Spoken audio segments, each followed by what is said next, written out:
Les grosses têtes débarquent en terre bragarde. Ce mercredi 27 novembre, l'émission culte d'RTL a fait escale au Fuseau de Saint-Dizier. Mais avant de monter sur scène, les célèbres chroniqueurs de l'émission ont découvert l'exposition éternelle Moucha au musée de Saint-Dizier. Un moment important pour préparer au mieux l'émission du soir et anticiper certaines questions du présentateur Laurent Ruquier.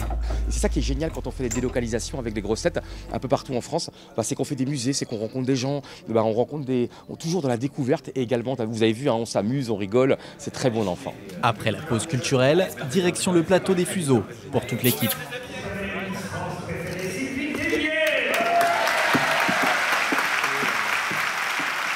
Emmené par Laurent Ruquier, le groupe composé de Roman Dodjuik, Chantal Latsou ou encore Sylvie Tellier s'est installé sur scène dès 19h.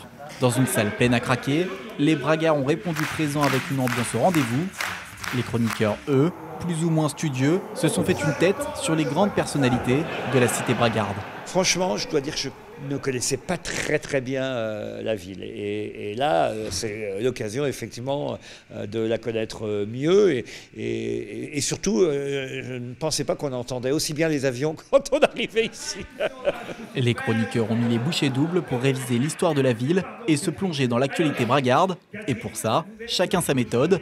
Johan Rioux a lu beaucoup de livres sur l'histoire de la ville, à l'inverse de Roman Dodjuik, qui est allé au talent.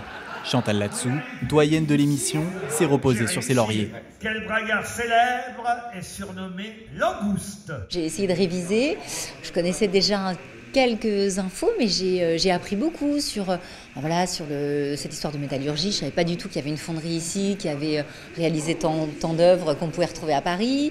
J'ai appris la façon dont on appelait les habitants de Saint-Dizier. Ce passage à Saint-Dizier a permis à la ville de gagner en visibilité et de se faire connaître au-delà de ses frontières.